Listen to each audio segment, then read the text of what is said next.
Hello welcome everyone, आप सभी का हमारे यूट्यूब चैनल सिविल जंक्शन पर स्वागत है।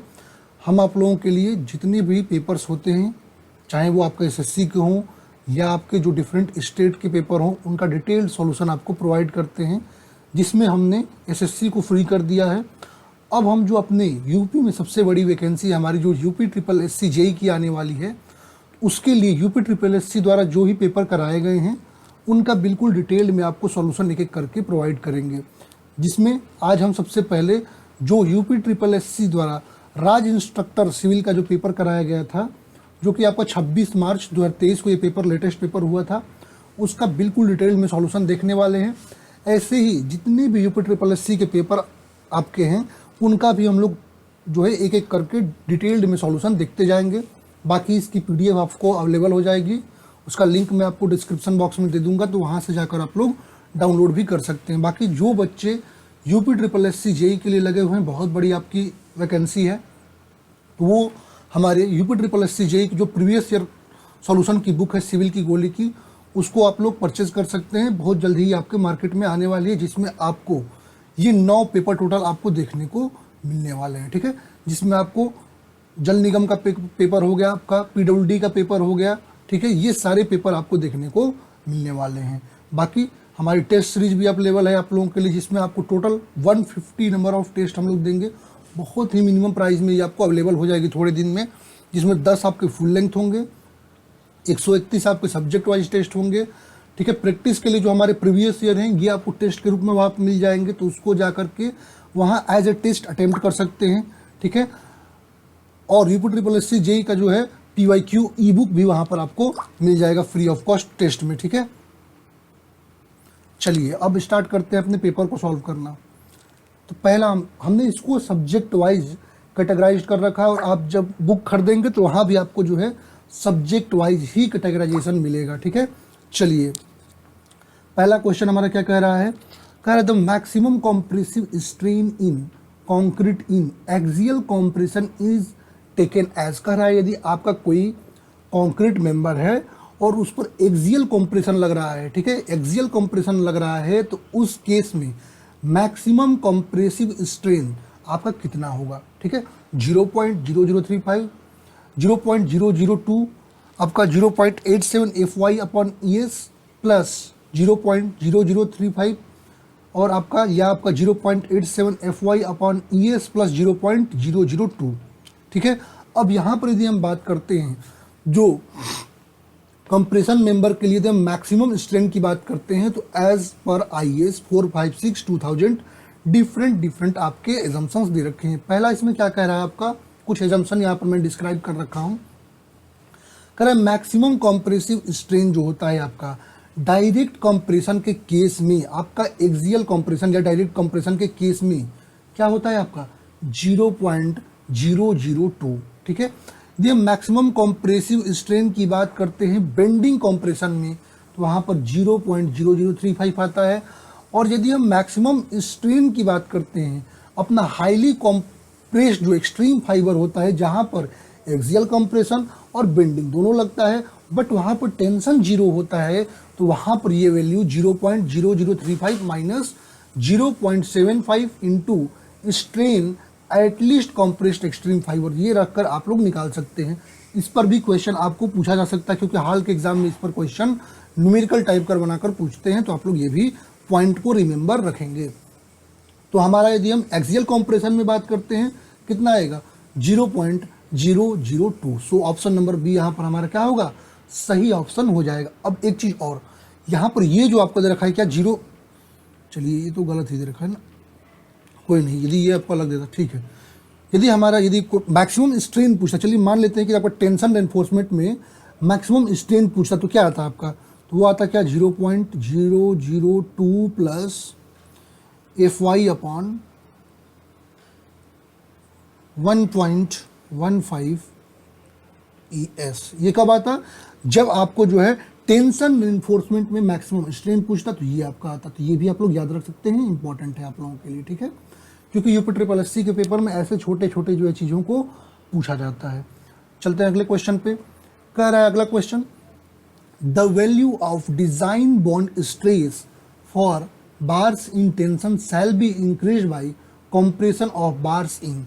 कह रहा है जो हमारे पास जो टेंशन में बार दे रखे होते हैं, ठीक है, उनका जो डिजाइन बॉन्ड स्ट्रेस होता है, जब हमको जो है कंप्रेशन के लिए बताना है तो कितना इंक्रीज करते हैं, 60%, 35%, 25% या 20%। अब यहाँ पर हमारा जो टेबल है ये आपका लिमिट स्टेट मेथड डिजाइन के लिए है, जहाँ पर डिजाइन बॉन्ड स्ट्रेंथ दे रखा है किसके लिए, प्लेन बार। यदि आपके टेंशन में है तो टेंशन में दे रखा है कितना, यदि आपका, और ये किस पर डिपेंड कर रहा है, दो चीज़ों पे, आपका ग्रेड ऑफ कंक्रीट पे डिपेंड कर रहा है और डिजाइन बॉन्ड स्ट्रेंथ। अब यहाँ पर हम बात कर रहे हैं ग्रेड ऑफ कंक्रीट, यदि M20 है तो आपका टाउ BD कितना आएगा 1.2, यदि M25 है तो आपका 1.4, M30 है तो 1.5, M35 है तो 1.7 और M40 एंड एवव होगा तो 1.9। तो ये वैल्यूज आपको बिल्कुल याद रहनी चाहिए, ठीक है।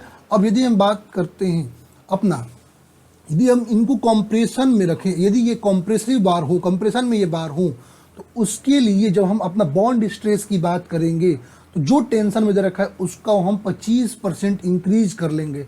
जैसे 1.2 है, इसको 25% इंक्रीज कर लेंगे, ठीक है। तो ये आपका कंप्रेशन में बता देगा M20 के लिए, ठीक है। बट यदि हमारे पास डिफॉर्म्ड बार्स हैं, मतलब HYSD बार्स हैं, जो कि आपका IS 1786 में दे रखे हैं, तो उसके लिए हमको कितना इंक्रीज करना पड़ेगा, तो उसके लिए हमको 60% इंक्रीज करना पड़ेगा। ये भी इंपॉर्टेंट पॉइंट है जो कि आप लोग मार्क कर सकते हैं। जो लोग बुक खरीदेंगे वीडियो के थ्रू आपको मार्क कर सकते हैं, क्योंकि बुक पे आपको जो है QR कोड भी मिल जाएगी, ठीक है। तो हमारा सही ऑप्शन कितना हो जाए, कितना परसेंट इंक्रीज करेंगे आपका कंप्रेशन के लिए, आपका 25%। तो ऑप्शन नंबर सी हमारा क्या होगा, सही ऑप्शन हो जाएगा। चलते हैं अगले क्वेश्चन पे। अगला क्वेश्चन हमारा क्या कह रहा है, अगला क्वेश्चन कह रहा है the size of cylindrical test specimen used in compression test of concrete is. कह रहा है जो आपका कंक्रीट का जब हम कंप्रेशन टेस्ट करते हैं, किसके लिए करते हैं, तो हमको कैरेक्टरिस्टिक स्ट्रेंथ पता करना है। हम अब क्या करते हैं, अपना कंप्रेशन स्ट्रेंथ टेस्ट करते हैं। तो जब हम कंप्रेशन टेस्ट करते हैं तो कह रहा है जो हमारा सिलिंड्रिकल टेस्ट स्पेसिमेन है उसकी साइज कितनी होगी। अच्छा, यदि हम बात करते हैं कंप्रेशन टेस्ट की, ठीक है, तो ये आपका सबसे ज़्यादा जो है वर्ल्ड वाइड जो है यूज होने वाला आपका टेस्ट है। अब यदि हम बात करते हैं कंक्रीट के लिए, तो हमारे पास दो प्रकार से स्पेसिमेन होते हैं जिनकी हम लोग टेस्टिंग करते हैं। एक हमारा क्यूब होता है और एक होता है हमारा सिलिंड्रिकल होता है। जब हम क्यूब के लिए बात करते हैं तो उसकी साइज जो है 150 इंटू 150 इंटू 150 रखते हैं साइज ऑफ क्यूब। और सिलिंड्रिकल टेस्ट की यदि हम बात करते हैं तो उसके लिए 150 आपका क्या रखते हैं, डायामीटर, और हाइट 300। अब यदि हम बात करते हैं अपने कंप्रेशन टेस्ट में, चाहे हम क्यूब की बात कर लें तो हम क्या करते हैं, इसमें हम अपना क्यूब फॉर्म करते हैं। उसके बाद जो है जिस फेस पर जो है आपका हम अपना क्या कहलाता है मोल्डिंग प्रोवाइड करते हैं, उधर रख करके उस पर हम प्लेट रखते हैं, प्लेट रख के लोड लगाते हैं और लोड लगा के टेस्ट करते हैं, ठीक है। ऐसे ही अपना सिलेंडर के लिए करते हैं। तो हमारा क्वेश्चन में साइज पूछ रखा है सिलेंडर का, तो कितना रखेंगे अपना, तो 150 mm डायामीटर रखेंगे। देख सकते हैं ये डायामीटर कितनी है, 150 mm डायामीटर रखते हैं, ठीक है। और हमारी जो हाइट रखेंगे वो कितनी रखेंगे, 300। तो कितना हो जाएगा 150 into 300। So option number A is correct. चलते हैं अगले क्वेश्चन पे। अगला क्वेश्चन कह रहा है आपका what is the effective length of a column when both the ends are restrained against both translation and rotation. कह रहा है आपका यदि हमारे पास कोई कॉलम है जिसके दोनों एंड जो है वो रिस्ट्रेन्ड हैं, किसके अगेंस्ट, तो आपका ट्रांसलेशन में भी और रोटेशन में भी। तो कह रहा है उसके लिए इफेक्टिव लेंथ क्या आएगा, ठीक है। अब यहाँ पर IS कोडल प्रोविजन के अकॉर्डिंग आपको इफेक्टिव लेंथ दे रखा है, ठीक है। यदि आपका इफेक्टिवली हेल्ड इन पोजीशन है और रिस्ट्रेन्ड है आपका अगेंस्ट रोटेशन, ठीक है, एट बोथ एंड, तो हम कितना लेंगे 0.65 L लेंगे। यदि effective length held in position है बोथ एंड पे और रिस्ट्रेन्ड आपका केवल एक एंड पर है रोटेशन के लिए, तो 0.80 L लेंगे। यदि इफेक्टिवली हेल्ड है आपका पोजीशन में और आपका बोथ एंड पर और आपका रिस्ट्रेन्ड नहीं है अगेंस्ट रोटेशन, तो हम 1.00 L लेंगे। यदि आपका इफेक्टिवली हेल्ड इन पोजीशन है और रिस्ट्रेन्ड है आपका against rotation eight one and और आपका दूसरा एंड जो है वहाँ पर क्या है, आपका रिस्ट्रेंड है आपका रोटेशन में, लेकिन वो हेल्ड इन पोजीशन में नहीं है, तो वहाँ पर क्या लेंगे 1.20 एल लेंगे। यदि आपका इफेक्टिवली हेल्ड है आपके पोजीशन में और रिस्ट्रेंड है आपका रोटेशन में एक एंड पर, और आपका जो अदर एंड है वहाँ पर पार्शियली रिस्ट्रेंड अगेन रोटेशन है, और आपका जो है पोजीशन में हेल्ड नहीं है, तो वहाँ पर 1.50 एल लेंगे। यदि आपका effectively held in position at one end है, बट आपका जो रिस्ट्रेंड अगेंस्ट जो रोटेशन है उसमें आपका रोटेशन का अगेंस्ट जो रिस्ट्रेंड नहीं है, ठीक है, एक एंड पर, और आपका जो है दूसरे एंड पर जो है वो रिस्ट्रेंड है against rotation but held in position नहीं है, तो वहाँ पर 2.00 एल लेंगे। और यदि आपका इफेक्टिवली हेल्ड है आपका पोजीशन में और रिस्ट्रेंड है एक एंड पर, लेकिन यदि हम बात करते हैं हेल्ड इन पोजीशन नहीं है आपका, रिस्ट्रेंड अगेंस्ट रोटेशन है दूसरे एंड पर, तो वहाँ पर 2.00 एल लेंगे। ये सारे आपको डाटा याद रहने चाहिए, इस पे क्वेश्चन जरूर ही पूछता है। तो हमारा क्या कह रहा है आपका इफेक्टिवली, क्या कह रहा है आपका effective length of column when both end are restrained against both rotation and आपका ट्रांसलेशन। तो हम क्या लेते हैं उसके लिए हम लेते हैं आपका 0.65 एल। तो सही ऑप्शन क्या होगा 0.65 एल। इसमें न्यूमेरिकल भी आपके फॉर्म होते हैं, आपको लेंथ ऑफ द कॉलम दे देगा और आपको इफेक्टिव लेंथ निकालना रहेगा, तो यहीं से निकाल लेंगे, ठीक है। लीस्ट रेडियस ऑफ गायरेशन निकालना होगा तो भी यहीं से निकाल सकते हैं। लैम्डा निकालना होगा आपका, तो लैम्डा बराबर क्या होता है LE upon least radius of gyration. तो उसके लिए भी जो है लीस्ट रेडियस ऑफ गायरेशन की यदि हम बात करते हैं तो उसके लिए भी इसी को यूज करके आप लोग निकालेंगे और बताएंगे कौन सा कॉलम आपका लॉन्ग है, शॉर्ट है या इंटरमीडिएट है। तो इसका यूज आपको हर जगह है, तो इसको आप लोग याद रखेंगे। चलते हैं अगले क्वेश्चन पे। कर आपका next question, which portion of concrete is suitable for plane concrete. कह रहा है कि इनमें से कौन सा कंक्रीट का आपका प्रोपोर्शन है जो कि आपका सुटेबल है प्लेन कंक्रीट के लिए, ठीक है। अब हमारे पास दो प्रकार से कंक्रीटिंग की बात करते हैं, ठीक है। कौन कौन सी बात करते हैं हम लोग, एक कहते हैं हम अपना प्लेन सीमेंट कंक्रीट जिसको हम कहते हैं PCC, और एक कहते हैं अपना रेनफोर्स्ड सीमेंट कंक्रीट RCC, ठीक है। और एक और होता है हमारा प्री स्ट्रेस कंक्रीट, वो अलग होता है। अब प्लेन सीमेंट कंक्रीट में होता है, तो प्लेन सीमेंट कंक्रीट में हमारा केवल क्या होता है, कंक्रीट होता है जिसमें आपका फाइन एग्रीगेट हो जाएंगे, आपके कोर्स एग्रीगेट हो जाएंगे, आपका सीमेंट हो जाएगा, ठीक है, आपका वाटर हो जाएगा, ये ऐड कर लेते हैं। लेकिन जब इसमें हम लोग रेनफोर्समेंट, यदि हमको जो है एक्स्ट्रा स्ट्रेंथ चाहिए तो हम क्या करते हैं रेनफोर्समेंट प्रोवाइड कर देते हैं। रेनफोर्समेंट के रूप में बहुत सारी चीज़ें यूज हो सकती हैं, आपका वुड भी यूज हो सकता है, आपका कोई मेटल यूज हो सकता है, लेकिन हम लोग जो है एडिक्वेट स्ट्रेंथ प्राप्त करने के लिए और आपका जो है स्ट्रक्चर में कोई आपका जो है मिसबिहेव ना हो, आपका जो बॉन्ड सही से बना रहे, उसके लिए हम स्टील को यूज करते हैं। तो हमारा हो जाता है रेनफोर्स्ड कंक्रीट सीमेंट, जिसमें हम लोग एक्स्ट्रा स्ट्रेंथनिंग प्रोवाइड करते हैं, ठीक है। अब यहाँ पर यदि हम बात करते हैं तो हमारा क्वेश्चन किसके लिए पूछ रखा है, प्लेन कंक्रीट के लिए पूछ रखा है, ठीक है। अब यहाँ पर मिक्स प्रोपोर्शन आप लोग देख सकते हैं। यदि हमारे पास फाउंडेशन PCC में है तो उसके लिए M5 ग्रेड यूज करते हैं, मतलब 1:5:10। यदि फाउंडेशन एंड फ्लोरिंग की यदि बात करते हैं तो उसके लिए M7.5 यूज करते हैं, मतलब आपका जो मिक्स प्रोपोर्शन होगा 1:4:8 होगा। फ्लोरिंग के लिए यदि हम बात करते हैं तो M10 यूज करते हैं, मतलब 1:3:6 हो जाएगा रेशियो। यदि हम अदर PCC वर्क के लिए बात करते हैं तो M15 ग्रेड यूज करेंगे, जहाँ पर 1:2:4 आपका रेशियो हो जाएगा PCC वर्क के लिए। और यदि यही RCC वर्क होता तो हमारा जो ग्रेड प्रोवाइड करते हैं आपका वो M20 मिनिमम प्रोवाइड करते हैं, जो आपका रेशियो हो जाता है 1:1.5:3, ठीक है। ये आपका मिनिमम आपका ग्रेड है। यहाँ पर सही ऑप्शन क्या हो जाएगा, तो यहाँ पर हो जाएगा हमारा प्लेन सीमेंट कंक्रीट के लिए 1:2:4, तो ऑप्शन नंबर B करेक्ट। अब चलते हैं अपने स्टील का क्वेश्चन जो दे रखा है। क्या कह रहा है आपका पहला क्वेश्चन स्टील में कह रहा है आपका the effective slenderness ratio of least column is increased by .% of actual maximum slenderness ratio. कह रहा है जो आपका इफेक्टिव सिलेंडरनेस रेशियो हम बात कर रहे हैं आपका लेस्ट कॉलम के लिए, तो कह रहा है जो परसेंटेज ऑफ एक्चुअल मैक्सिमम, जो आपका एक्चुअल मैक्सिमम सिलेंडरनेस रेशियो उसमें कितना परसेंट जो है हम इंक्रीमेंट करेंगे आपका लेस्ट कॉलम के इफेक्टिव सिलेंडरनेस रेशियो के लिए। यही क्वेश्चन आपको पूछ रखा है। ऑप्शन क्या रखा है 5, 10, 1.10, 1.05।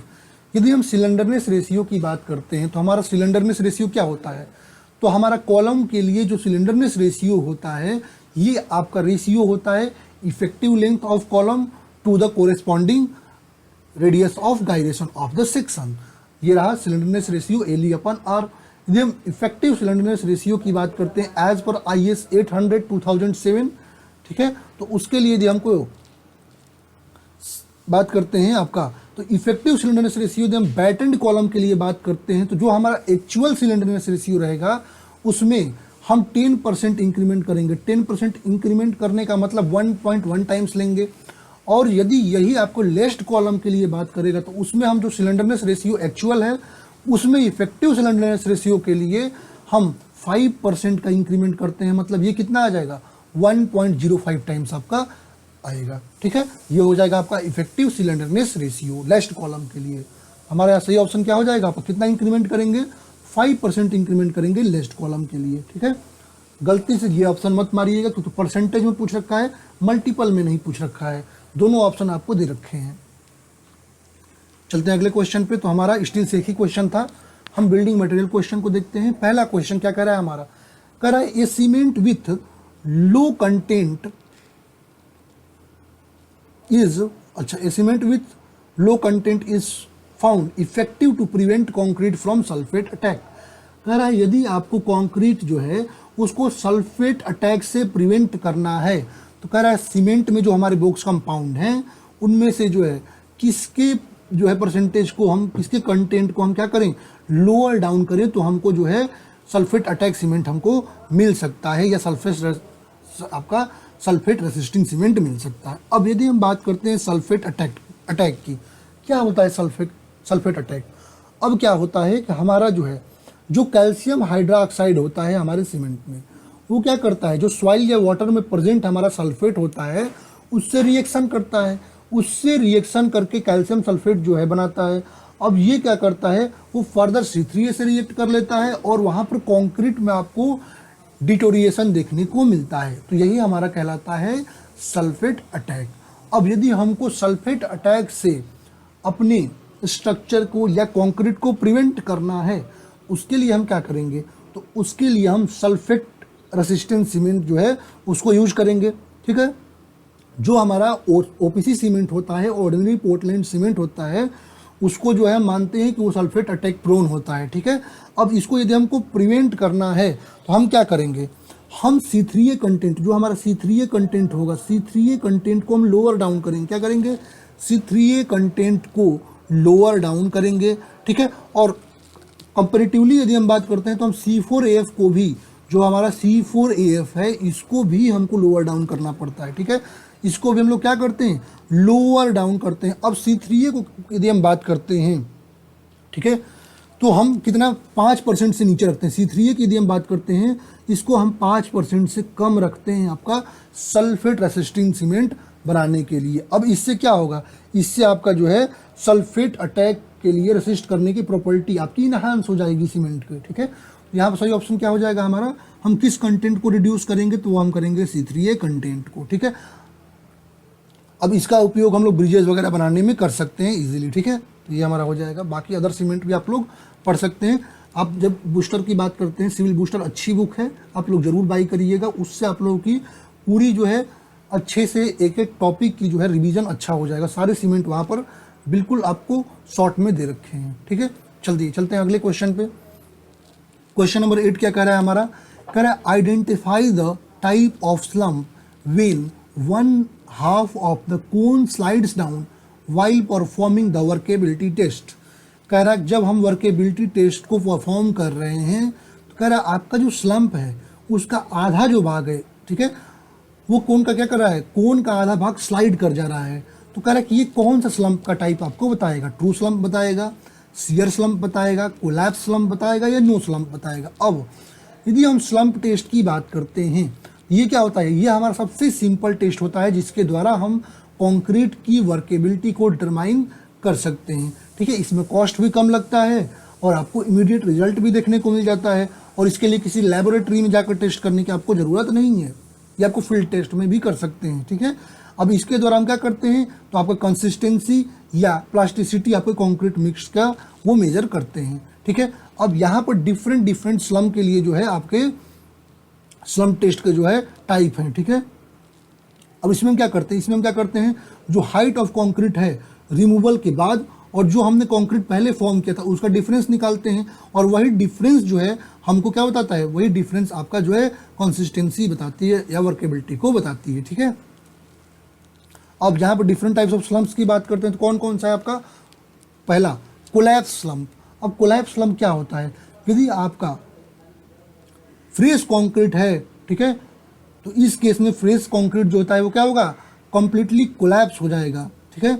इसका मतलब जो आपका मिक्स है वो बहुत ज़्यादा उसमें आपका वेटनेस है या उसकी वर्केबिलिटी जो है मिक्स की वो हायर है, ठीक है। इसका मतलब ऐसा मिक्स जो है वो आपका जो है स्लम्प टेस्ट से बताता है कि ये आपका कंक्रीट के लिए यूज में नहीं आ सकता है। तो इसका मतलब यदि हम बात करते हैं कोलैप्स स्लम्प, ठीक, तो ये रहा हमारा कोलैप्स स्लम्प, क्या हो गया, पूरा कोलैप्स कर गया, देख रहे हैं ये पूरा कोलैप्स कर गया है। शियर स्लम्प की यदि हम बात करते हैं तो यदि हमारा कोन का आधा स्लाइड जो हाफ साइड ऑफ द कोन है वो क्या करता है आपका, वो आपका सेटल डाउन हो जाता है इंक्लाइंड प्लेन पे, तो उसको हम कहते हैं शियर स्लम्प। ये क्या बताता है, ये बताता है कि आपका जो मिक्स में जो कोहेशन है वो आपका कम है, लैक ऑफ कोहेशन आपको ये आपको बताता है। इसका मतलब आपको अगेन फिर आपको कंक्रीट बनानी पड़ेगी और अगेन आपको जो है शियर स्लम्प को अवॉइड करने के लिए फिर से टेस्ट आपको करना पड़ेगा। तो हमारा यदि हम बात करते हैं शियर स्लम्प, तो ये देखते हैं शियर स्लम्प क्या हुआ, ये एक साइड से जो है आधा क्या कर रहा है आपका, ये आपको कोलैप्स कर गया। यदि हम ट्रू स्लम्प की बात करते हैं, ट्रू स्लम्प क्या होता है, ठीक है, जब आपका मिक्स जो है हाई स्टिफ कंसिस्टेंसी का होता है, ठीक है, और इसमें जो है थोड़ा सा केवल शॉर्टली जो साइड्स होते हैं ना वहाँ पर ही थोड़ा सा आपको जो है सब साइड्स पर यहाँ पर कोलैप्स हल्का सा देखने को मिलता है, ठीक है। और ये सबसे डिजायरेबल शेप, यदि पूछ दे मोस्ट डिजायरेबल शेप कौन सा होता है, वो होता है ट्रू स्लम्प। तो ये रहा हमारा ट्रू स्लम्प। जीरो स्लम्प क्या होता है,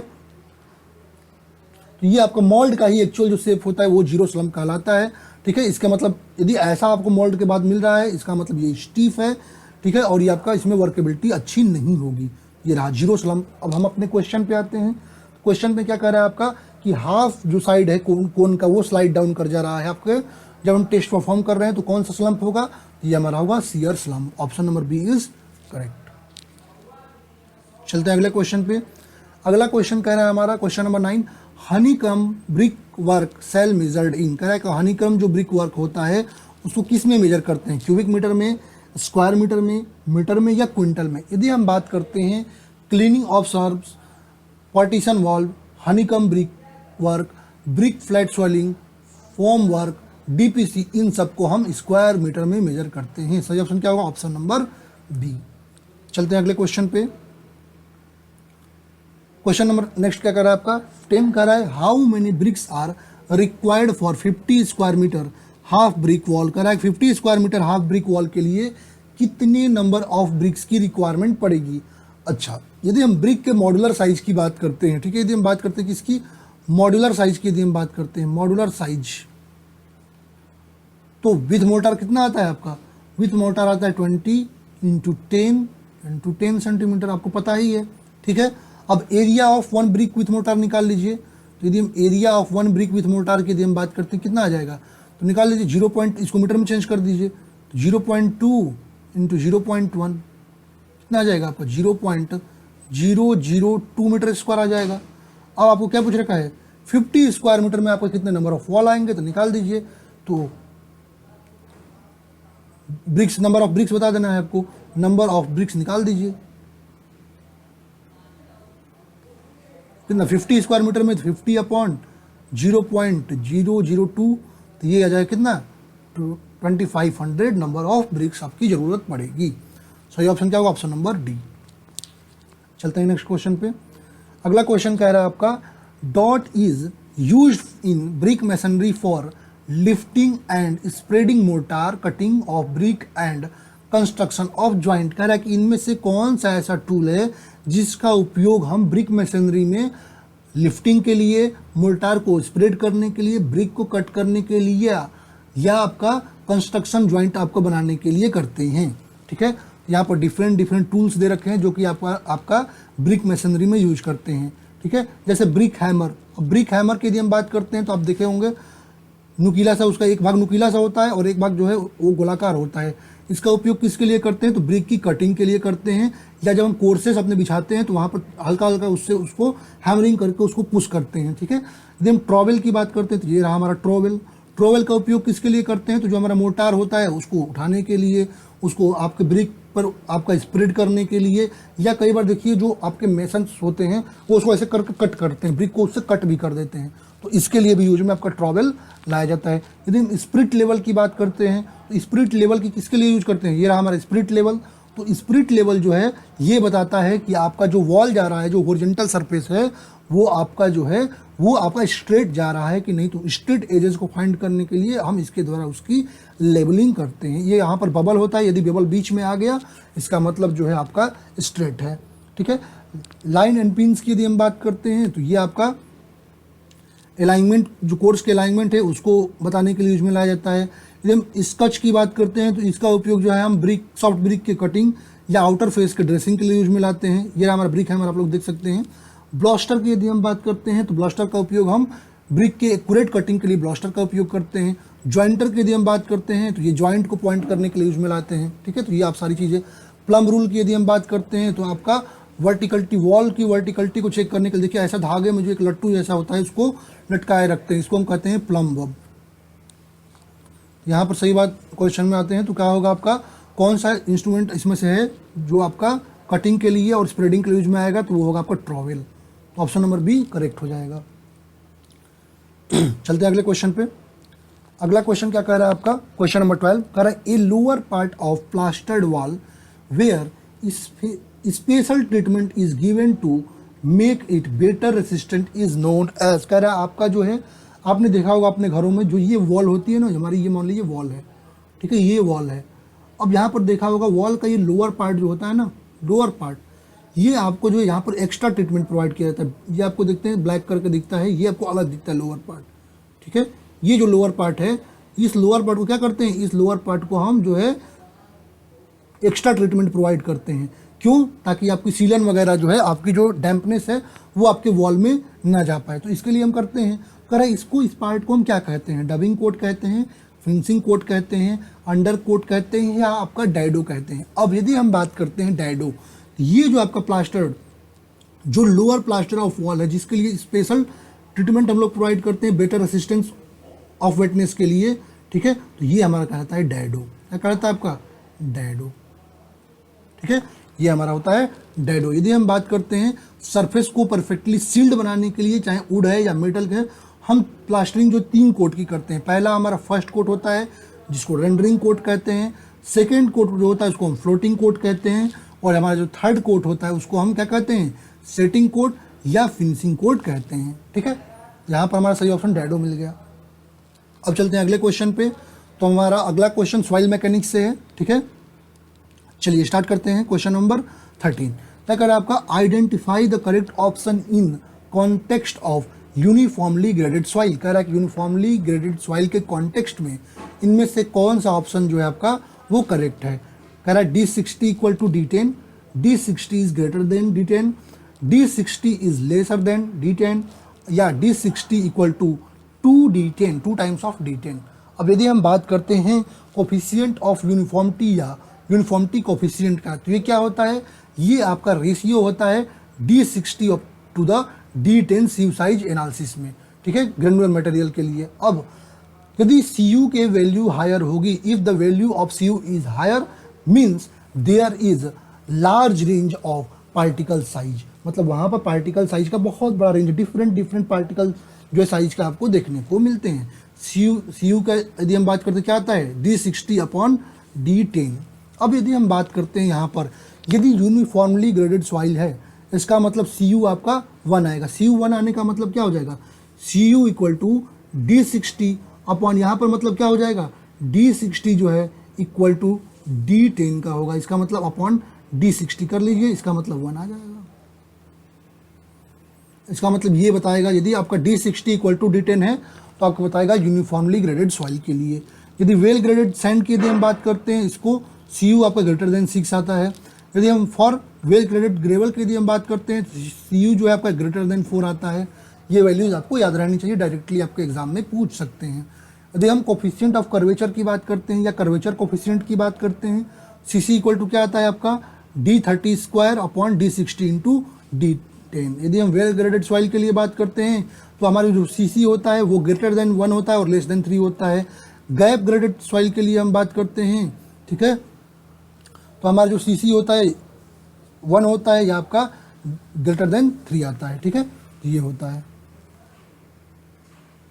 यहाँ सही ऑप्शन क्या मिल जाएगा हमारा D60 equal to D10 uniformly graded soil के लिए। चलते हैं अगले क्वेश्चन पे। अगला क्वेश्चन क्या कह रहा है आपका, कह रहा है a plate load test is carried out by using bearing plate made of mild steel of thickness not less then.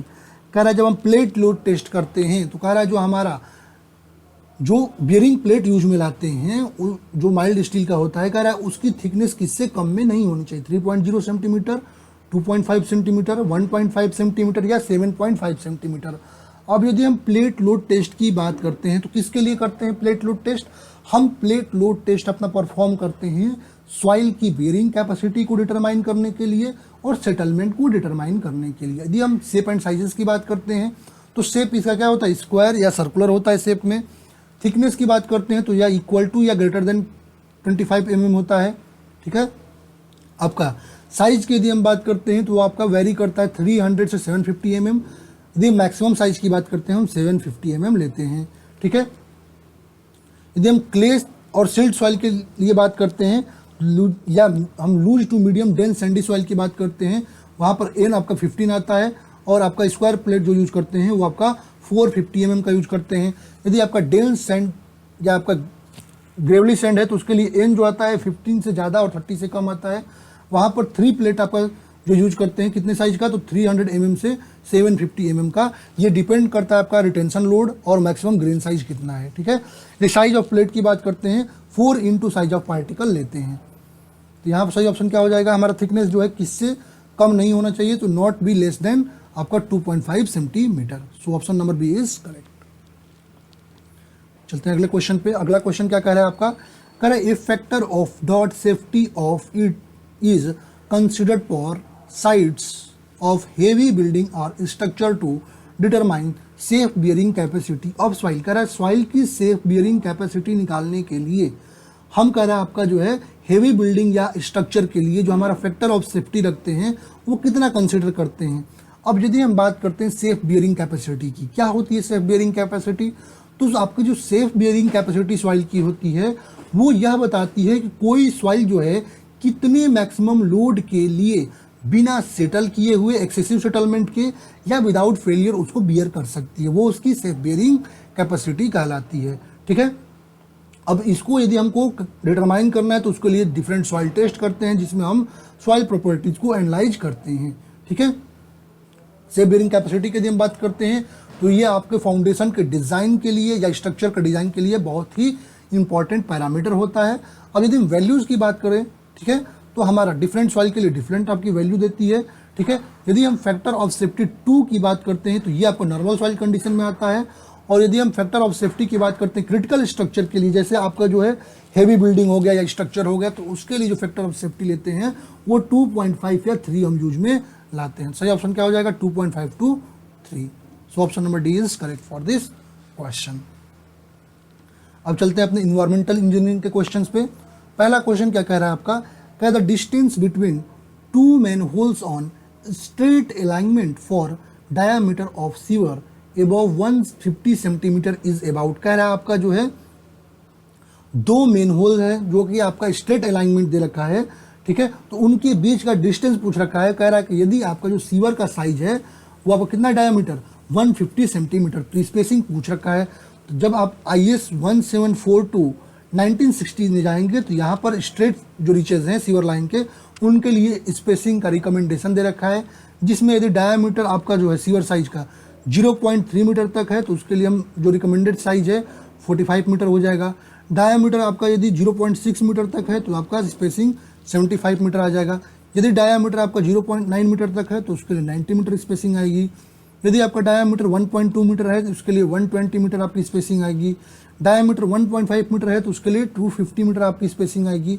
और यदि डायामीटर जो आपका ग्रेटर देन 1.5 है तो उसके लिए स्पेसिंग आपकी 300 मीटर आएगी। तो यहाँ पर सही ऑप्शन क्या हो जाएगा, आपका स्पेसिंग कितना होगा, 150 से ज़्यादा है, इसका मतलब आपको कितना हो जाएगा, 300 मीटर। तो ऑप्शन नंबर डी करेक्ट। चलते हैं नेक्स्ट क्वेश्चन पे। कह रहा अगला क्वेश्चन कह रहा the removal of colloidal and dissolved organic matter present in waste water is done by which of the following treatment process. कह रहा है कि इनमें से किस ट्रीटमेंट प्रोसेस का यूज करके हमारे जो है वेस्ट वाटर है उसमें जो आपके डिसॉल्व्ड ऑर्गेनिक मैटर्स हैं या कोलाइडल पार्टिकल्स हैं उनको रिमूव कर सकते हैं। अब यदि हम बात करते हैं अपने वेस्ट वाटर ट्रीटमेंट की, तो वेस्ट वाटर ट्रीटमेंट का हमारे 3 प्रकार से कर सकते हैं, ठीक है। एक प्राइमरी मेथड होता है, प्राइमरी ट्रीटमेंट जिसको कहते हैं primary treatment, primary treatment, secondary treatment, secondary treatment,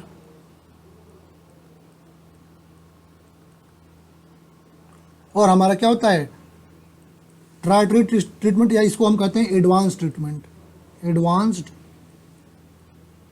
treatment.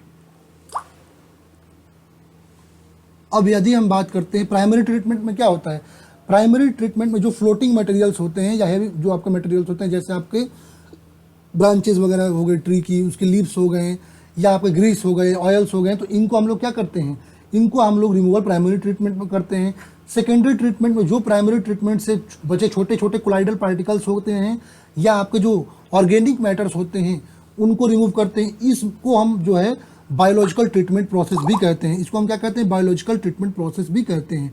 अब यदि हम बात करते हैं जो हमारे कोलाइडल और डिजॉल्व्ड ऑर्गेनिक मैटर्स होते हैं, ठीक है, या जो हमारे डिजॉल्व सब्सटेंस होते हैं, ठीक है, वो आपका इफेक्टिवली प्राइमरी ट्रीटमेंट में रिमूव जो हमारा सेडिमेंटेशन टैंक है या स्क्रीनिंग है उसमें हम नहीं कर सकते, इसलिए हमको सेकेंडरी ट्रीटमेंट प्रोसेस यूज करना पड़ता है, जो कि आपका एक बायोलॉजिकल ट्रीटमेंट या केमिकल ट्रीटमेंट है, जिसमें हम जो हमारे कोलाइडल और डिजॉल्व्ड ऑर्गेनिक मैटर हैं वेस्ट वाटर में से उनका रिमूवल कर सकते हैं, ठीक है।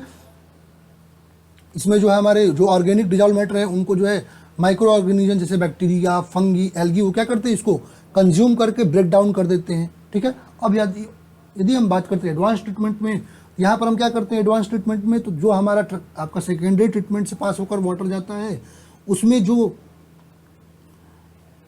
उसमें छोटे मोटे माइक्रो ऑर्गेनिज्म बच गए होते हैं, ठीक है, या पैथोजेंस जो बच गए होते हैं उनको हम लोग किल करते हैं इसमें, ठीक है। जैसे इसमें हमारा ट्रीटमेंट में हमारा क्लोरिनेशन वगैरह आता है, ठीक है। तो हमारा यदि हम बात करते हैं सही ऑप्शन क्या हो जाएगा, biological growth, option number C is correct. चलते हैं नेक्स्ट अपना ट्रांसपोर्टेशन इंजीनियरिंग के क्वेश्चन पे। तो हमारा पहला क्वेश्चन क्या कर रहा है, identify the correct mandatory sign. यहाँ पर करेक्ट मैंडेटरी साइन आपको बताना है कौन सा होगा, ठीक है। तो ये तो आपका जो है डायरेक्शन बताता है, ठीक है।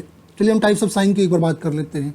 यहाँ पर कुछ आपको क्लासिफिकेशन ऑफ ट्रैफिक साइन दे रखे हैं, ठीक है। यदि हम मैंडेटरी या रेगुलेटरी साइन की यदि हम बात करते हैं, ठीक है, यदि हम बात करते हैं किसकी, मैंडेटरी या रेगुलेटरी साइन की यदि हम बात करते हैं, ये साइन जो है आपका जो ड्राइवर होता है या जो रोड यूजर होता है उसको कुछ लॉ जो आपके रेगुलेशन है उसको फॉलो करने के लिए आपको इन्फॉर्म करता है, ट्रैफिक लॉ को, ठीक है। यदि हम शेप की बात करते हैं, टिपिकली ये सर्कुलर शेप होते हैं, रेड बॉर्डर होता है और आपका ब्लैक सिंबल और वाइट बैकग्राउंड आपको देखने को मिलता है जिसपे आपको ब्लैक लिखा रह रहा है, ठीक है। यदि हम एग्जाम्पल की बात करते हैं, stop sign, speed limit sign, no parking sign, yield sign, one way sign, ये आपका आता है, ठीक है। यदि हम वार्निंग साइन की बात करते हैं तो वार्निंग साइन ऐसे साइन होते हैं जो कि आपके पेडेस्ट्रियन को आगे आने वाले जो डेंजर हैं या जो हैजार्ड्स हैं उनके लिए आपको क्या बताता है, इन्फॉर्म करता है, ठीक है, जिससे आप लोग नेसेसरी प्रिकॉशन ले सकें, ठीक है। इसको हम कॉशनरी साइन भी कहते हैं। ये आपका शेप में ट्रायंगुलर होते हैं, रेड बॉर्डर होता है और आपका येलो बैकग्राउंड होता है जिसमें ब्लैक में आपको लिखा होता है सिंबल, ठीक है। एग्जाम्पल के यदि हम बात करते हैं तो intersection warning sign, curve head sign, falling rock sign, slippery road sign, pedestrian crossing, ये सब आते हैं। इंफॉर्मेटरी साइन की यदि हम बात करते हैं तो ये आपको जो हेल्पफुल इन्फॉर्मेशन प्रोवाइड करते हैं ड्राइवर के लिए, ठीक है, जिसमें आपका रूट गाइडेंस, डायरेक्शन, लोकेशन, आपका ये सारी चीज़ें होती हैं। यूजुअली इनका शेप जो होता है रेक्टेंगुलर होता है, ब्लू बैकग्राउंड होता है और वाइट सिंबल होते हैं टेक्स्ट में। यदि हम एग्जाम्पल की बात करते हैं तो town name sign, exit sign, directional arrow, distance marker, rest area sign, ये सब आते हैं, ठीक है। अब आते हैं अपने क्वेश्चन पे। तो यहाँ पर यदि हम देखते हैं, ठीक है,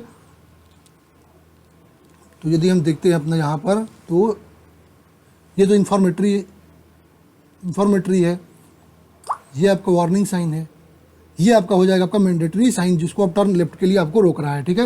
ये क्या बता रहा है, नो ओवरटेकिंग के लिए बता रहा है, क्या बता रहा है आपका, ये बता रहा है नो ओवरटेकिंग जो कि क्या आपका मैंडेटरी साइन है। सही ऑप्शन क्या होगा, ऑप्शन नंबर सी। चलते हैं अगले क्वेश्चन पे। कह रहा है what is the full form of MDR, कह रहा है कि जो एमडीआर है उसका फुल फॉर्म आपका क्या होता है, ठीक है। अब यदि हम बात करते हैं अपना ऑप्शन क्या देखा है, main domestic road, minor district road, main district road या मेजर डिस्ट्रिक्ट रोड। अच्छा, यदि हम क्लासिफिकेशन ऑफ रोड की बात करते हैं on the basis of location and function of road की यदि बात करते हैं, तो जो आईआरसी क्लासिफिकेशन है उसमें क्या क्या है आपका, पहला एनएच जिसको हम नेशनल हाईवे कहते हैं, SH state highway, MDR major district road, ODR other district road और वीआर विलेज रोड। यदि हम नेशनल हाईवे की बात करते हैं, ठीक है, तो ये पूरे आपके कंट्री में through out the length and width आपके जो है एक दूसरे जो है आपका कनेक्ट करते हैं, चाहे मेजर पोर्ट्स हों, फॉरेन हाईवेज हों, कैपिटल्स आपके स्टेट को उनको कनेक्ट करने के काम आते हैं, या हमारे यूनियन टेरिटरीज हों, लार्ज इंडस्ट्रीज हों, टूरिस्ट सेंटर हो, उनको कनेक्ट करते हैं कौन, नेशनल हाईवे। स्टेट हाईवे की यदि हम बात करते हैं तो स्टेट हाईवे क्या है, ये आपके आर्टेरियल रोड्स हैं जो कि आपका जो डिस्ट्रिक्ट हेडक्वार्टर्स हैं उनको एक दूसरे से जोड़ते हैं, या जो इंपॉर्टेंट सिटीज़ होती हैं उनको जोड़ते हैं, ठीक है, या आपका जो नेशनल हाईवेज हैं उनसे ले जाकर नेबरिंग स्टेट के जोड़ते हैं। आपको कौन से, आपके state highway. Major district road की यदि हम बात करते हैं तो ये आपको जो भी आपके विद इन द डिस्ट्रिक्ट जो आपके जो है प्रोडक्शन हाउस हो गए, आपके मार्केट हो गए, उन सबको जोड़ता है, ठीक है। अदर डिस्ट्रिक्ट रोड की यदि हम बात करते हैं तो ये आपका जो है outlets, market, block department, headquarter, main road, इन सबको जोड़ता है। और विलेज रोड क्या करता है, तो डिफरेंट जो विलेजेस हैं उनके रोड्स को ले जा करके नियरेस्ट कोई हायर क्वालिटी के रोड से जोड़ता है। ये आपके कच्चा रोड्स होते हैं, ठीक है। तो आते हैं अपने क्वेश्चन पे। तो एमडीआर का फुल फॉर्म क्या हो जाएगा आपका, मेजर डिस्ट्रिक्ट रोड। तो ऑप्शन नंबर डी करेक्ट।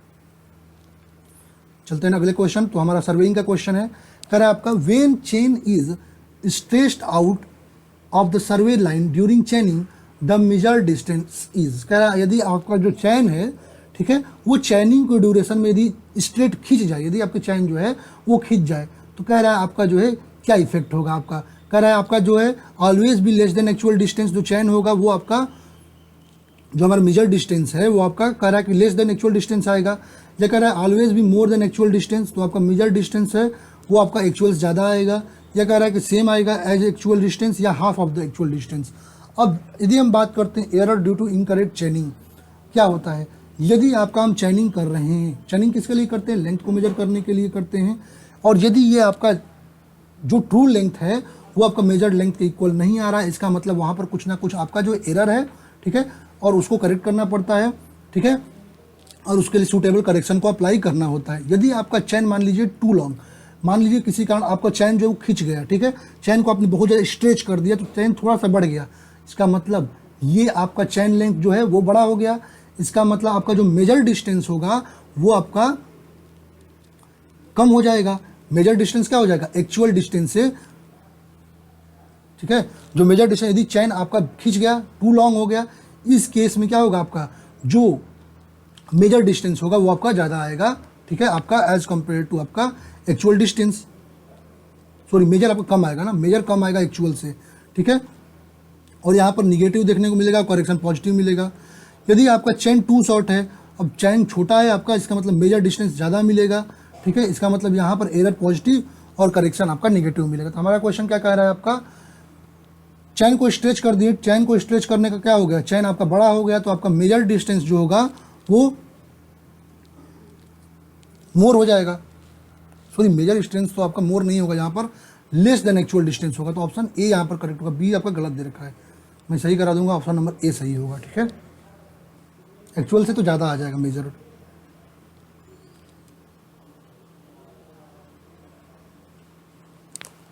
अगला क्वेश्चन क्या कर रहा है आपका, क्वेश्चन नंबर 21 कर रहा है, if the survey is intended for detail design work और for accurate earth work calculation, कर रहा है then dot control interval should be used. कह रहा है कि यदि आपका सर्वे, कह रहा है कि if survey intended to detail, अच्छा यदि आपको डिटेल डिजाइन वर्क के लिए आपको करना है या आपका एक्यूरेट अर्थ वर्क कैलकुलेशन के लिए सर्वे करना है, तो आपका कंटूर इंटरवल जो है कैसा होना चाहिए, स्मॉल, लार्ज, टू लार्ज या नॉन ऑफ दीज। यदि हम कंटूर इंटरवल की बात करते हैं, क्या होता है कंटूर इंटरवल, तो कंटूर इंटरवल आपका वर्टिकल डिस्टेंस या डिफरेंस होता है दो कंटूर लाइंस के बीच जो एलिवेशन है उसका, ठीक है। दो कंटूर लाइन के बीच के एलिवेशन का जो वर्टिकल डिफरेंस या डिस्टेंस होता है उसको हम कहते हैं कंटूर इंटरवल। और आपका एक मैप के लिए जो है आपका कंटूर इंटरवल आपको कांस्टेंट देखने को मिलता है। कुछ फैक्टर्स हैं जो आपका कंटूर इंटरवल को इफेक्ट करते हैं, जैसे स्केल ऑफ मैप। अब यदि हम बात करते हैं, ठीक है, यदि हम स्केल ऑफ मैप की बात करते हैं तो जो हमारा जो कंटूर इंटरवल होता है ये आपका इन्वर्सली प्रोपोर्शनल होता है स्केल ऑफ मैप का। इसका मतलब यदि आपका स्केल ऑफ मैप लार्जर है, मतलब जो है आपका जो कंटूर इंटरवल आएगा वो आपका लेस होगा, या वाइस वर्सा कर सकते हैं। यदि पर्पज ऑफ मैप की बात करते हैं तो हमारा यदि डिटेल डिजाइनिंग करनी है तो वहाँ पर जो इंटरवल होगा कंटूर का वो स्मॉल रखेंगे, ठीक है। यदि हम नेचर ऑफ ग्राउंड की बात करते हैं तो हमारा फ्लैट ग्राउंड यदि है तो वहाँ पर कंटूर इंटरवल जो होता है, ठीक है, स्मॉल हम लोग रखते हैं। अंडुलेटिंग ग्राउंड है या आपका ब्रोकन ग्राउंड है तो वहाँ पर कंटूर इंटरवल हम ज़्यादा रखते हैं। टाइम एंड कॉस्ट की यदि हम बात करते हैं, यदि आपका कंटूर इंटरवल स्मॉल है इसका मतलब बहुत प्रिसाइज वर्क करना पड़ेगा, आपको टाइम ज़्यादा लगेगा, फंड वहाँ ज़्यादा लगेगा, ठीक है। और यदि आपका बहुत ज़्यादा ज़रूरी नहीं है वहाँ पर माइनर आपका कंटूरिंग करना, तो हम लोग वहाँ पर जो है टाइम एंड कॉस्ट को सेव करने के लिए हम स्मॉल कंटूर नहीं बनाएंगे, लार्ज कंटूर को रखते हैं, ठीक है। और यदि हम बात करते हैं स्लोप का तो स्लोप भी इफेक्ट करता है, ठीक है। तो ये आपका कंटूर इंटरवल जो होता है डायरेक्टली प्रोपोर्शनल होता है आपको किसके, स्लोप के, ठीक है। फ्लैट कंट्रीज के लिए यदि हम बात करते हैं तो स्मॉल होता है, जैसे 0.25, 0.5, 0.75 मीटर। यदि कंटूर इंटरवल हेवी एरिया के लिए यदि हम बात करते हैं तो वहाँ पर ग्रेटर देखने को मिलता है, 5 मीटर, 10 मीटर ऐसे कंटूर इंटरवल देखने को मिलता है, ठीक है। तो हमारा सही ऑप्शन क्या हो जाएगा, डिटेल्ड वर्क या हमारा जो है अर्थ वर्क के लिए कैलकुलेशन के लिए बात करते हैं तो हम कंटूर इंटरवल को स्मॉल रखेंगे। Option number A is correct. चलते हैं अगले क्वेश्चन पे। कह रहा है आपका the open traverse is suitable for, कह रहा है जो ओपन ट्राइवर्स होता है वो किसके लिए सूटेबल होता है, ठीक है। यदि हम बात करते हैं ओपन ट्राइवर्स के लिए, ठीक है, तो किसके लिए, कह रहा है locating the boundary of lakes, कह रहा है लेक्स की जो बाउंड्री होती है उसको लोकेट करने के लिए, कह रहा है surveying a long narrow strip of land, कह रहा है आपको long narrow strip of land को सर्वेइंग के लिए, या कह रहा है आपका सर्वेइंग ऑफ लार्ज एरिया के सर्वे के लिए, या locating the boundary of plot, या प्लॉट की बाउंड्री को लोकेट करने के लिए। यदि हम बात करते हैं ट्राइवर्सिंग, ठीक है, ट्राइवर्सिंग क्या होता है, तो आपका सर्वेइंग में यदि हम बात करते हैं, ट्राइवर्सिंग भी एक प्रकार का सर्वे है जिसमें हम क्या करते हैं, जो सर्वे लाइंस होते हैं उनको एक दूसरे से हम कनेक्ट कर देते हैं, जिससे एक आपका फ्रेमवर्क डिजाइन हो जाता है, ठीक है, जो कि आपका लेंथ ऑफ द लाइन के डायरेक्शन में करते हैं, ठीक है, जिससे हम क्या करते हैं, आपका एंगल मेजर कर लेते हैं इंस्ट्रूमेंट के द्वारा, और चैन के द्वारा हम लेंथ को मेजर करके इसको फॉर्म करते हैं। हम टाइप्स ऑफ ट्राइवर्स की बात करते हैं तो हमारे पास दो प्रकार के होते हैं, एक क्लोज ट्राइवर्स होता है, एक ओपन ट्राइवर्स होता है। क्लोज ट्राइवर्स की बात करते हैं तो जब हमारे जो लाइन है, जो लाइन फॉर्म हो रहे हैं वो क्या कर रहे हैं, एक सर्किट की तरह आकर के स्टार्टिंग पॉइंट पर ही एंड हो जा रहे हैं, तो उसको हम कहते हैं क्लोज ट्राइवर्स। जैसे यहाँ पर आप लोग देख सकते हैं, यहाँ पर क्या है, यहाँ पर जो है एक सर्किट जैसे आकर के यहाँ क्लोज हो गया तो ये हमारा क्लोज ट्राइवर्स हो गया। ओपन ट्राइवर्स की बात करते हैं तो ओपन ट्राइवर्स क्या होता है, तो ओपन ट्राइवर्स में ये आपको जो है स्टार्टिंग पॉइंट से जाकर एंड पॉइंट तक मिलते नहीं है, ठीक है, वो लंबा चला जाता है। जैसे आपको कोई रोड बनाना है, कोई कैनाल का कंस्ट्रक्शन करना है, ठीक है, ये होता है हमारा ओपन ट्राइवर्स। तो ओपन ट्राइवर्स क्या हो जाएगा आपका, सर्वे line long narrow strip of land, तो ऑप्शन नंबर बी आपका करेक्ट हो जाएगा। चलते अगले क्वेश्चन पे। कह रहा है आपका while performing survey by using theodolite the theodolite is supported on, कह रहा है जब हम सर्वे करते हैं अपने थोडोलाइट के द्वारा तो कह रहा है आपका थोडोलाइट को सपोर्ट किस पे करते हैं, कंपास पे, एलिडेट पे, ट्राइपॉड पे, या लाइन रेंजर। तो यदि हम बात करते हैं थोडोलाइट का, थोडोलाइट क्या होता है, थोडोलाइट एक प्रिसीजन ऑप्टिकल इंस्ट्रूमेंट होता है, प्रिसाइज आपका ऑप्टिकल इंस्ट्रूमेंट होता है जो कि आपका मेजर करता है एंगल बिटवीन आपका जो है विजुअल पॉइंट, चाहे आप हॉरिजेंटल में बात कर लें या वर्टिकल प्लेन में बात कर लें, ठीक है। तो हॉरिजेंटल और वर्टिकल प्लेन में जब हम एंगल मेजर करने की बात करते हैं तो उसको मेजर करने का एक प्रिसाइज ऑप्टिकल इंस्ट्रूमेंट होता है थोडोलाइट, जो कि आपका मूवेबल टेलीस्कोप का बना होता है, ठीक है, जो कि आपका रोटेट करता रहता है, जिससे हम वर्टिकल एक्सेस या हॉरिजेंटल एक्सेस दोनों पर हम क्या कर सकते हैं, रोटेट कर सकते हैं, जिससे हम एंगुलर रीडिंग अपनी ले सकते हैं।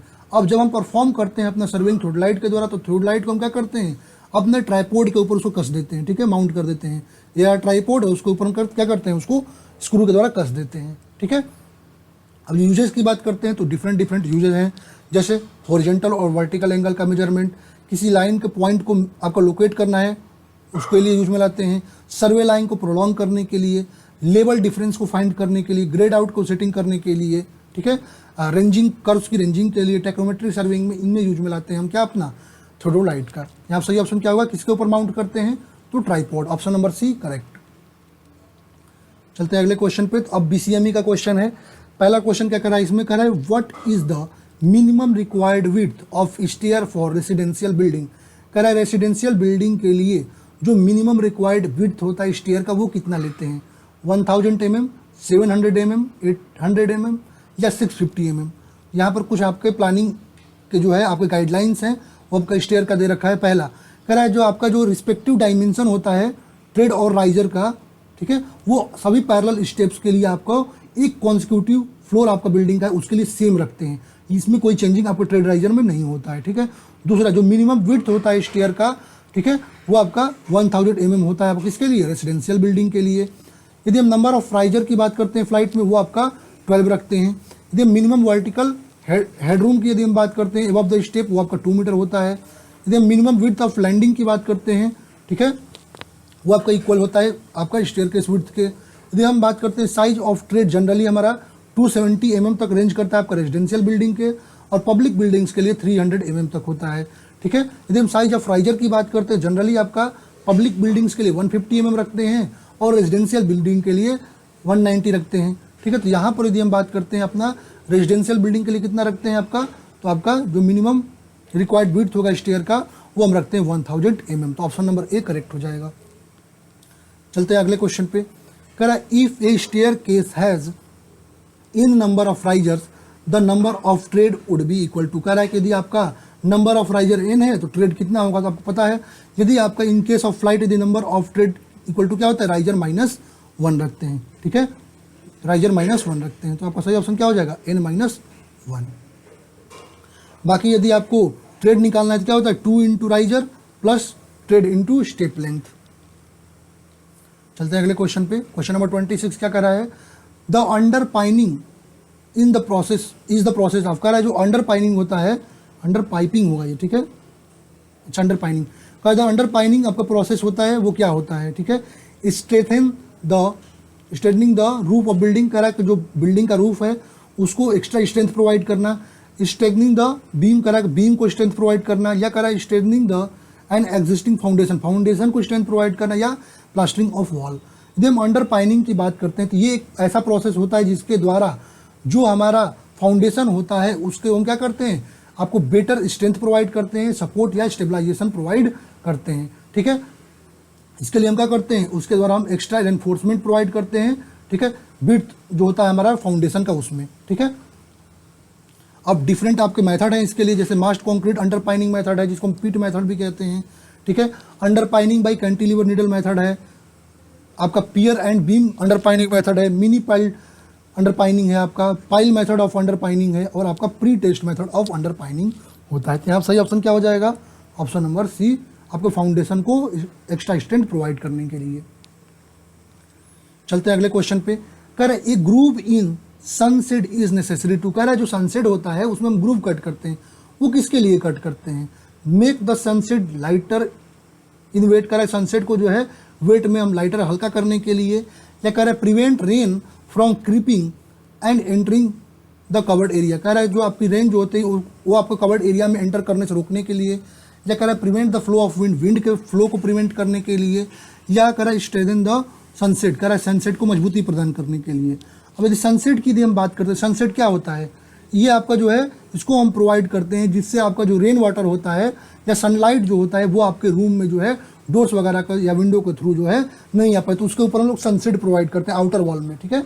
अब यदि हम यूजुअली इसकी बात करते हैं तो आउटर वॉल से 30 से 60 सेंटीमीटर होता है, ठीक है। इसका काम क्या होता है, ये आपका अपर स्ट्रक्चर में होता है और स्लोपी होता है, जिसके कारण जो रेन वाटर होता है वो आपका जो है फ्लो करके आपका अंदर की ओर नहीं आ पाता है मेन वॉल के। इसके लिए हम क्या करते हैं, उसमें छोटे छोटे ग्रुप्स कट कर देते हैं, ठीक है। सही ऑप्शन क्या होगा, तो ग्रुप्स किसके लिए कट करते हैं, तो आपका prevent rain from creeping and entering to covered area. तो ऑप्शन नंबर बी करेक्ट।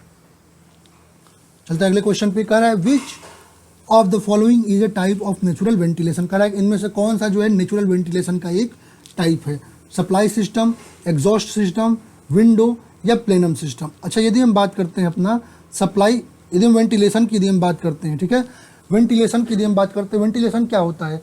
तो वेंटिलेशन एक ऐसा प्रोसेस है जिसके द्वारा हम क्या करते हैं, अपना फ्रेश एयर का सप्लाई करते हैं आउटसाइड से आपका इनसाइड द रूम, या आपका जो रूम से जो है इनसाइड द रूम से आपका बाहर की ओर जो है जो हमारा जो कंटामिनेटेड एयर होता है उसको हम लोग, या वार्म एयर जो होता है उसको बाहर निकालते हैं। ठीक है, ये आपका एक कॉन्टिन्यूस प्रोसेस होता है आपका फ्रेश एयर को एडमिट करने के लिए और आपका जो वाइटेटेड आपका एयर है उसको रिमूव करने का। यदि टाइप ऑफ वेंटिलेशन की यदि हम बात करते हैं, दो प्रकार से होता है आपका, एक आपका नेचुरल वेंटिलेशन या एरेशन जिसको कहते हैं, और दूसरा मैकेनिकल या आर्टिफिशियल वेंटिलेशन। नेचुरल वेंटिलेशन क्या होता है, इसको हम लोग एरेशन भी कहते हैं। इसके हम जो नेचुरली अपना इंडोर स्पेस वगैरह जैसे आपका डोर वगैरह प्रोवाइड करके, विंडो वगैरह प्रोवाइड करके हम क्या करते हैं, नेचुरल वेंटिलेशन आपका करते हैं। ठीक है, इसमें हमको कोई मैकेनिकल इंस्ट्रूमेंट की ज़रूरत नहीं पड़ती है। ये आपका जो भी हाउसेज हैं, फ्लैट्स हैं, ठीक है, उनके लिए यूज में लाते हैं, लेकिन बड़े ऑफिसेज हैं, फैक्ट्री हैं, वर्कशॉप के लिए इसको यूज में नहीं ला सकते हैं। उनके लिए हम क्या करते हैं, मैकेनिकल या आर्टिफिशियल वेंटिलेशन करते हैं।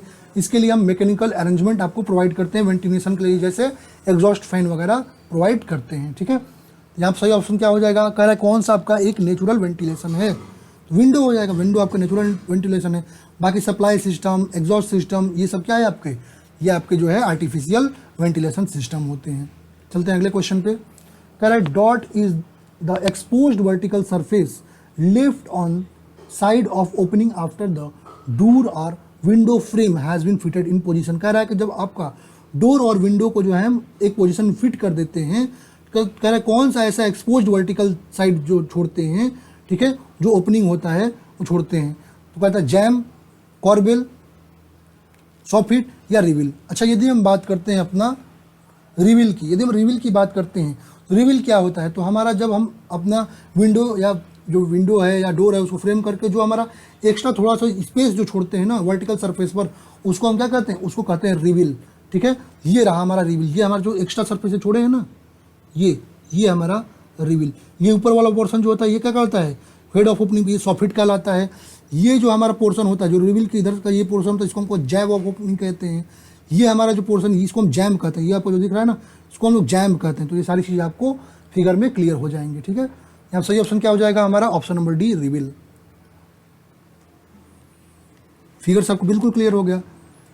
अगला क्वेश्चन क्या कह रहा है हमारा, क्वेश्चन नंबर 30 कह रहा है which of the following option is incorrect with reference to the factor influencing sanitation of house. कह रहा है कि हाउस सैनिटेशन को इन्फ्लुएंस करने वाला इनमें से कौन सा जो है फैक्टर है जो करेक्ट है। ठीक है, लाइटनिंग, वेंटिलेशन, रूमिनेस, चेन करेक्ट पूछ रखा है। ठीक है, यदि हम बात करते हैं तो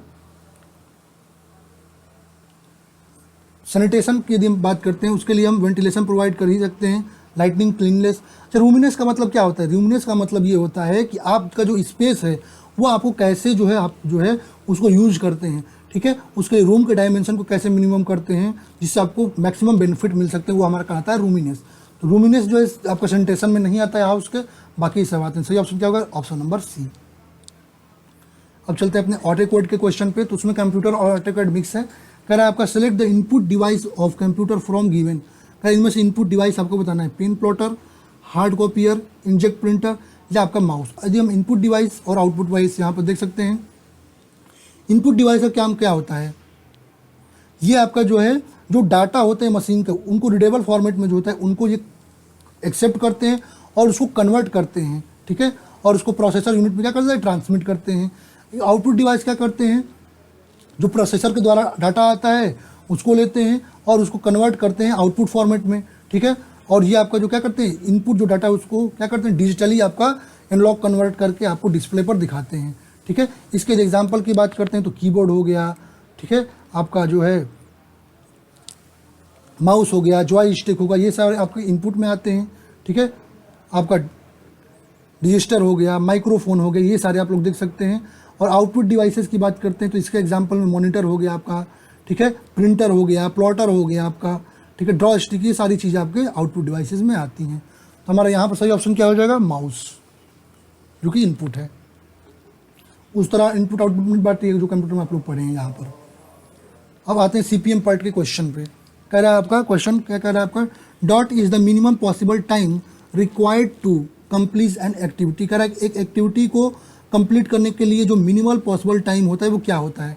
अब यदि हम बात करते हैं अपने PERT project evaluation and review technique में, ये आपको जो एक्टिविटी है उसके टाइमिंग को जो है आपको डिफाइन करने के लिए टेक्निक यूज में लाया जाता है। ठीक है, यहाँ पर डिफरेंट टाइम होते हैं जिनका एस्टिमेट करते हैं। जैसे ऑप्टिमिस्टिक टाइम की यदि हम बात करते हैं, ये आपका शॉर्टेस्ट पॉसिबल टाइम होता है जो किसी भी एक्टिविटी को कंप्लीट करने का होता है। मोस्ट लाइकली टाइम की यदि हम बात करते हैं तो आपको किसी भी एक्टिविटी का अंडर नॉर्मल सर्कमस्टांसेस में जो हम कंप्लीट करते हैं, ठीक है, तो उसको जो है मोस्ट लाइकली टाइम कहते हैं, TM से दिखाते हैं। और पेसिमिस्टिक टाइम की यदि हम बात करते हैं तो ये आपका लॉन्गेस्ट पॉसिबल टाइम होता है किसी भी एक्टिविटी को कंप्लीट करने के लिए। तो यदि हम शॉर्टेस्ट की बात करते हैं या मिनिमम पॉसिबल टाइम की बात करते हैं, कौन सा होता है, ऑप्टिमिस्टिक टाइम। तो आप सही ऑप्शन क्या होगा, ऑप्शन नंबर ए। चलते हैं अपने फ्लूइड के क्वेश्चन पे। कर which of the following process possess viscosity. अच्छा, करेक्ट, इनमें से कौन जो है जिसके पास विस्कोसिटी होती है, रियल फ्लूइड के पास, आइडियल फ्लूइड के पास, आइडियल प्लास्टिक के पास या नॉन न्यूटोनियन फ्लूइड के पास। ठीक है, तो यहाँ पर आप लोग देख सकते हैं यदि हम नॉन न्यूटोनियन फ्लूइड की बात करते हैं तो ये ऐसे फ्लूइड होते हैं जो कि आपका न्यूटन्स लॉ ऑफ विस्कोसिटी को फॉलो नहीं करते हैं। मतलब शियर स्ट्रेस होता है वो आपका proportional to rate of strain नहीं हो, फॉलो करते हैं। ये आपका न्यूटोनियन फ्लूइड जो होता है ये आपका न्यूटन्स लॉ ऑफ विस्कोसिटी को फॉलो करते हैं। मतलब शियर स्ट्रेस होता है वो डायरेक्टली प्रोपोर्शनल होता है रेट ऑफ शियर स्ट्रेन के।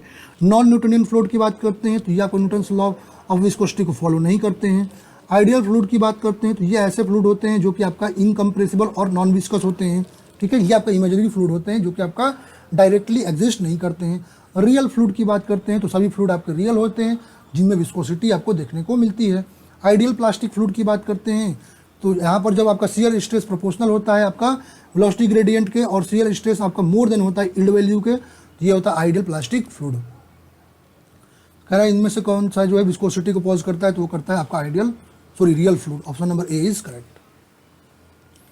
चलते हैं नेक्स्ट क्वेश्चन पे। कह रहा है hydraulic gradient line is the sum of. आपको पता है जो हाइड्रोलिक ग्रेडियंट लाइन और टोटल एनर्जी लाइन, दो लाइन्स होते हैं। टोटल एनर्जी लाइन जो होता है सम होता है आपका head, pressure head, datum head और वेलोसिटी हेड का। और हाइड्रोलिक ग्रेडियंट लाइन जो होता है वो आपका रिप्रेजेंट करता है आपका किसके सम को, प्रेशर हेड और डेटम हेड को। ठीक है, तो आपको यदि हम बात करते हैं सही ऑप्शन क्या मिल गया आपको। और यदि हम बात करते हैं टोटल एनर्जी लाइन की यदि हम बात करते हैं तो क्या आता है आपका, यह आता है कितना आपका, तो ये आपका आता है P अपन रो जी प्लस V²/2G प्लस Z। तो ये होता है आपका टोटल एनर्जी लाइन बताता है। ठीक है, ये बताता है। ठीक है, अब सही ऑप्शन क्या हो जाएगा, यहाँ पर हो जाएगा आपका किसको बताता है, तो आपका pressure head and datum head के सम को। ये आप लोग देख सकते हैं कभी भी आपका एनर्जी ग्रेड लाइन जो है हाइड्रोलिक ग्रेड लाइन से ऊपर होता है। अब हाइड्रोलॉजिक क्वेश्चन पे आते हैं तो क्वेश्चन क्या कह रहा है आपका, यही हमारा लास्ट क्वेश्चन भी होगा, शायद हमारा यही लास्ट क्वेश्चन भी इस पेपर का होगा। ओके, कह रहा है आपका aquifuge is that geological formation which. कह रहा है एक्वीफ्यूज होता है वो आपका कैसा जियोलॉजिकल फॉर्मेशन होता है, neither contains nor yield water. कह रहा है contains but not yield water, या contains large quantity of water, या नॉन ऑफ दी। अब यदि हम बात करते हैं एक्वीफ्यूज की, क्या होता है एक्वीफ्यूज, ये आपका ऐसा आपका जो है लेयर होता है जो कि ना ही पोरस होता है, ना ही परमिएबल होता है, ना ही आपके जो इसके जो है ये आपका इंटरकनेक्ट करता है ओपनिंग्स को। इसका मतलब ये ना ही वाटर को कंटेन करेगा और ना ही ये पास होने के लिए अलाउ करेगा। ठीक है, जैसे आपका मैसिव कॉम्पैक्ट रॉक हो गया जिसमें कोई फ्रैक्चर ना हो।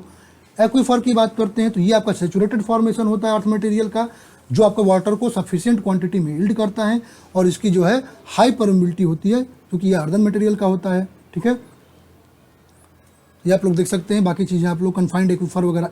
एक्वीक्लूड की यदि हम बात करते हैं ये आपका लार्ज अमाउंट ऑफ वाटर को अपने पोर्स में कंटेन करता है, बट उसको आपको एक्सट्रैक्ट करना डिफिकल्ट होता है। क्यों, क्योंकि वहाँ पोर ज़्यादा मिलते हैं, इसका मतलब पोर प्रेशर ज़्यादा देखने को मिलता है। ठीक है, जैसे क्ले हो गया। एक्वीटाइड की बात करते हैं तो एक्वीटाइड क्या होता है, ये आपको केवल सीपेज को अलाउ करता है। ठीक है, इसलिए इसमें से वाटर को एक्सट्रैक्ट नहीं कर सकते हैं। यहाँ पर सही ऑप्शन क्या हो जाएगा, तो जो आपका जो है जियोलॉजिकल फॉर्मेशन कैसा होता है एक्वीफ्यूज, ये आपको नो कंटेन करता है ना ही यील्ड देता है। तो ऑप्शन नंबर ए करेक्ट। तो इस प्रकार से जो राज इंस्ट्रक्टर का पेपर था आपका सिविल का, आपका UPSSC का, उसमें 35 क्वेश्चन टेक्निकल के थे, उसका हम लोग डिटेल सॉल्यूशन आपको प्रोवाइड कर दिए हैं। ये आपके जो पेपर का सॉल्यूशंस हैं ये आपको UPSSC JEE का जो आपका पेपर होगा उसमें सारी यूजफुल होंगे तो वीडियो को आप लोग डिटेल में अच्छे से देखिएगा, ठीक है। बाकी यदि आप लोगों के लिए ये वीडियो हेल्पफुल रही होगी तो वीडियो को जरूर से लाइक कीजिएगा, जरूर से शेयर कीजिएगा, ठीक है, जिससे हम आप लोगों के लिए सभी UP triple S C JE के पेपर्स को हैं बिल्कुल ऐसे ही बेटर कंटेंट के साथ, बेटर क्वालिटी के साथ आपको प्रोवाइड कर सकें, ठीक है। बाकी अब आप लोगों का काम है इसको लाइक और शेयर करना। तब तक के लिए हम चलते हैं, मिलते हैं अपने नेक्स्ट पेपर के साथ। Thank you everyone.